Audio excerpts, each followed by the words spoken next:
dia lebih berat, nggak stabil, nggak mantep, nyalip aja kita lari nih mobil. Saya kaget juga ya, waduh kok ini lari nih mobil. Suara dari road noise dari ban itu masih. Halo semuanya, assalamualaikum warahmatullahi wabarakatuh. Kembali lagi di channel Junior Ferry. 1000 km pertama BYD atau One. Bagaimana rasa berkendaranya, terus apa aja yang kami baru ketahui di 1000 km pertama ini, terus juga menghabiskan berapa rupiah di setiap chargernya, serta berapa lama waktu pengecasan di rumah. Apakah mobil ini emang benar-benar hemat untuk penggunaan harian? Yuk kita akan kupas tuntas di dalam video ini. Oke, jadi yang pertama itu adalah yang kita bahas biaya cas. Ini udah 1000 km pertama ya. Kita lihatin dulu nih untuk kilometernya.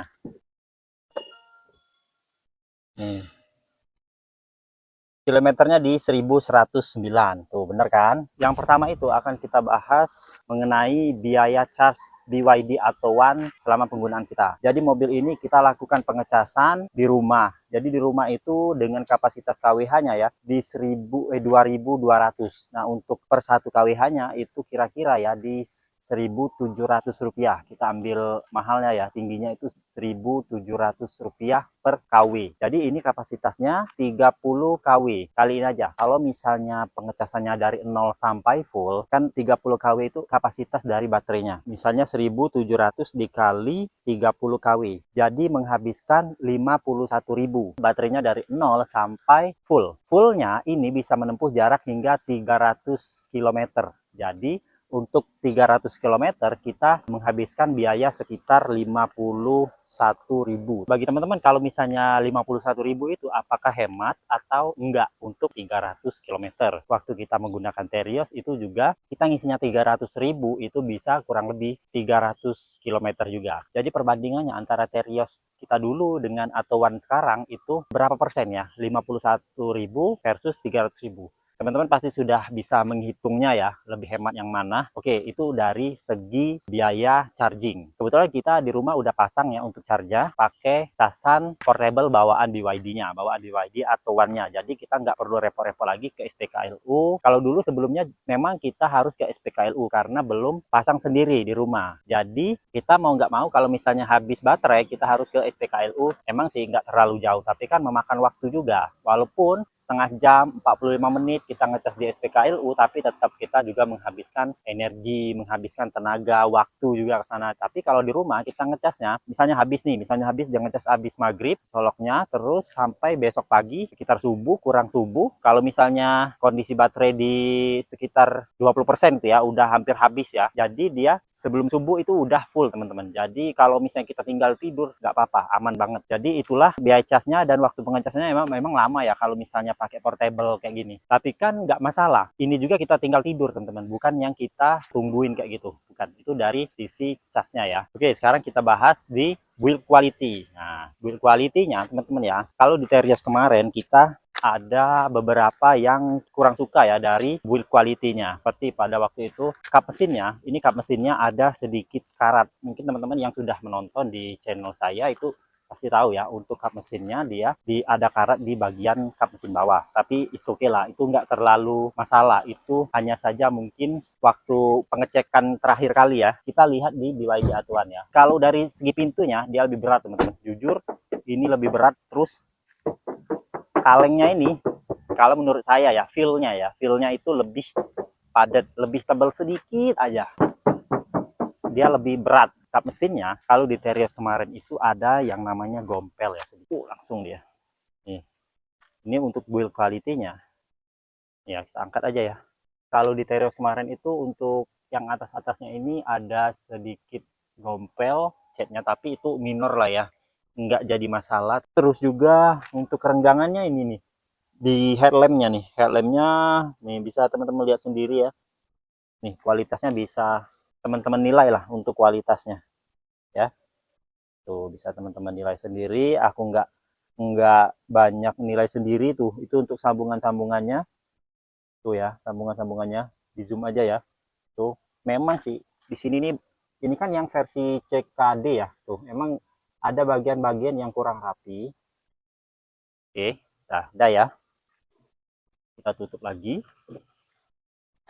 Tapi overall dari bodinya ini nggak ada komplain. Tapi emang ada waktu itu di toko driver dia ada komplain belang kalau nggak salah ya sini-sininya. Nah jadi kan mobil ini nih sebelum diserahkan ke konsumen dia di PDI dulu nih, di quality check dulu ya waktu di pabrik. Jadi pasti dicek dulu untuk bodinya nggak menemukan belang. Terus teman-teman untuk inner fender, nih inner fender kalau misalnya di mobil-mobil yang sudah saya pakai, kecuali Ford Fiesta ya, dia Ford Fiesta itu inner fender belakang itu berbahan seperti bludru kayak gitu ya nih. Tapi kalau misalnya di Atuan ini full plastik tapi full cover teman-teman. Kelihatan dikit untuk nih ya untuk seperti shocknya ini.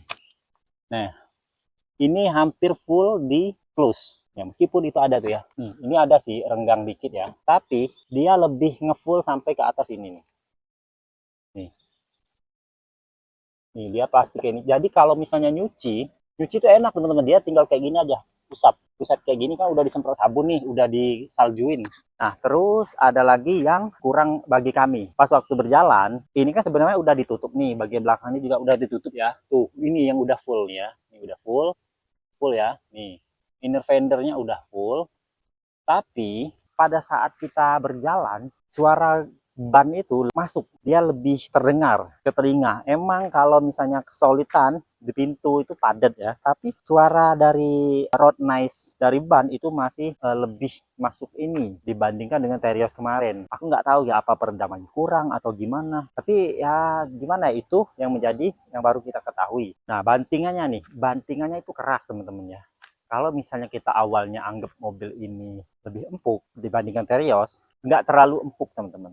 Karena dia juga bantingannya keras, tapi dia mantep, nggak oleng. Apa karena ini kan lebih kecil ya, untuk dimensinya lebih kecil, jadi dia ini lebih mantep jika ngelewatin, misal nih, sambungan ya, sambungan jembatan, kayak gitu dia bunyi lebih, ya gimana ya, tapi oke lah, dengan seharga 200 juta, eh, masih oke. Kalau misalnya kita mau bandingkan dengan mobil harga 300 juta ini lebih bagus karena Terios itu kan 300 juta sedangkan Atuan ini 200 juta. Kualitasnya ya kalau menurut saya masih lah. Nih ada lagi ya, kalau misalnya ini kan posisinya setelah saya berhenti tadi, belum saya lock kan, sekarang saya lock. Biasanya kalau kita ngelock, kipas di sini di bagian depan sini akan menyala. Kalau saya searching itu dia sedang mendinginkan, nggak tahu ya, mendinginkan baterai. Kalau baterainya sih di bawah, tapi dia suaranya ada di sini, nggak tahu nih dia mendinginkan apa ya.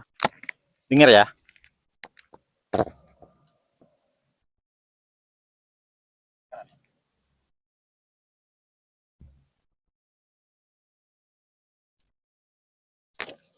Nah itu tadi suara dari kipas setelah kita ngelock setelah perjalanan ya. Misalnya kita start stop engine-nya kita nyalain nih, start stop engine lagi. Start stopnya kita nyalain, terus kita matiin, terus kita turun ngelock, dia akan bunyi, dia akan nyala kipasnya. Meskipun kita nggak jalan nih, hanya di parkiran aja, dia tetap nyala. Untuk berhentinya sebenarnya gampang. Kita unlock, dia berhenti sendiri teman-teman. Mungkin itu adalah pendinginan secara mandiri ya untuk BYD Atuhan. Nah ini sedang jalan dia karena kita tadi ngelock. Kalau misalnya saya buka, kipasnya mati. Dengar ya, dengar.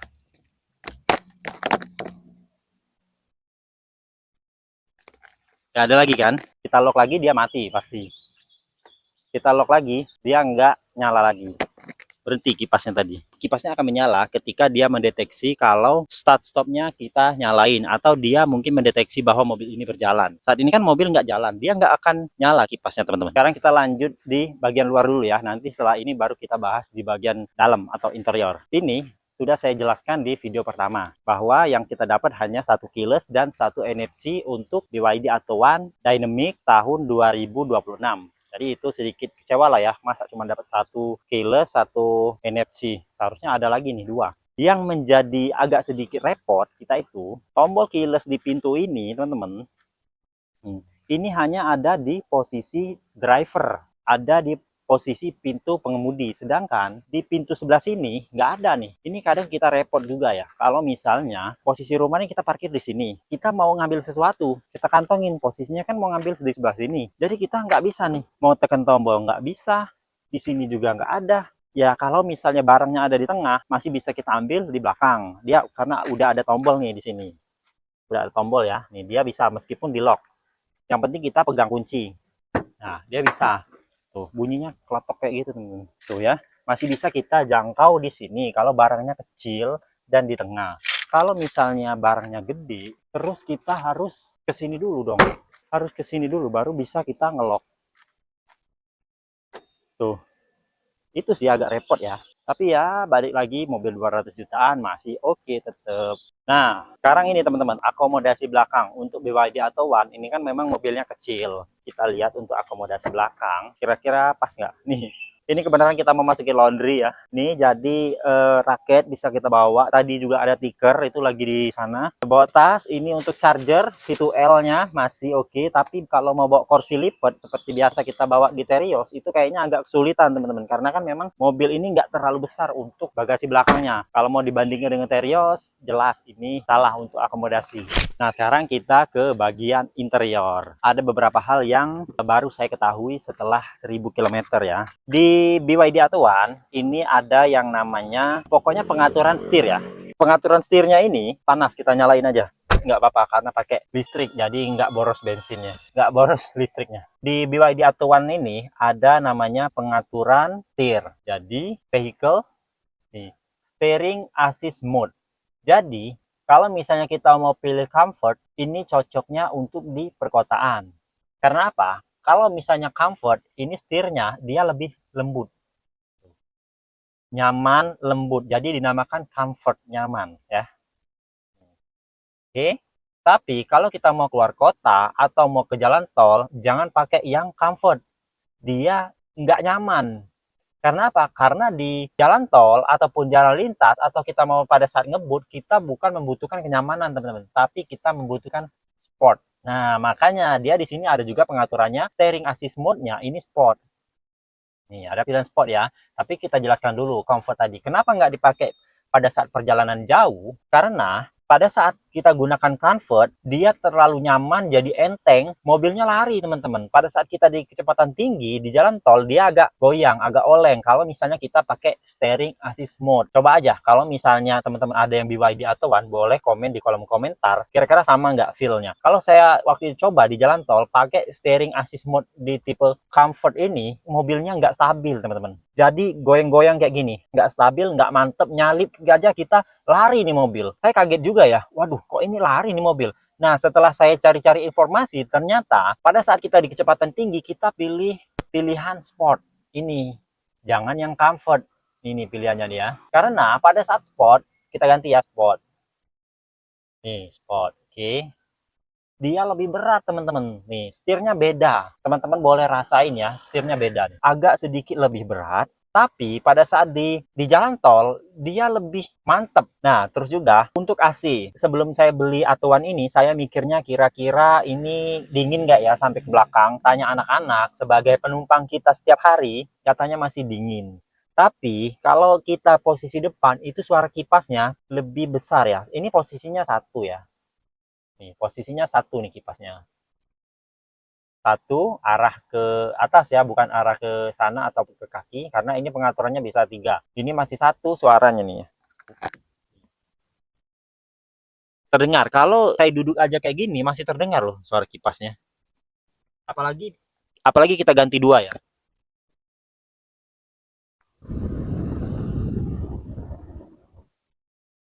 Ini dua. Ini dua nih. Kasihnya dingin sih teman-teman. Bahkan kalau misalnya sore ataupun malam, kita kadang matiin AC. Kenapa? Karena dingin. Oke, itu untuk AC. Selanjutnya, nah yang menjadi fiturnya juga teman-teman ya. Kalau nih, misal kita jalan ya. Kita jalan dan di posisi D, nih ya, tuasnya di D. Kita maju ya, maju. Kita pindahin ke tuas ini ke D. D, kita lepas pedal rem ya. Kita angkat, dia jalan nih. Jalan kan? Tuh, jalan ya. Nih, jalan, jalan ya. Oke, kita mundur. Oke, kita mau ngetes aja nih. Waduh, sendal aku ketinggalan lagi. Tuh, kita mundur ya. Nah, pada saat misalnya udah berhenti, kita lupa mau tekan rem parkir. Kita lupa nih, rem parkirnya kita lupa tekan, kita langsung buka pintu. Nih, buka pintu ya. Posisi sekarang di R ya. Ini posisi di R. Jadi kameranya aktif karena ini posisinya gear mundur. Saya lupa dan langsung aja buka pintu. Tuh, dia langsung update loh. Dia langsung aktifin parking brake. Saya nggak tekan tadi. Nih, tuh ya.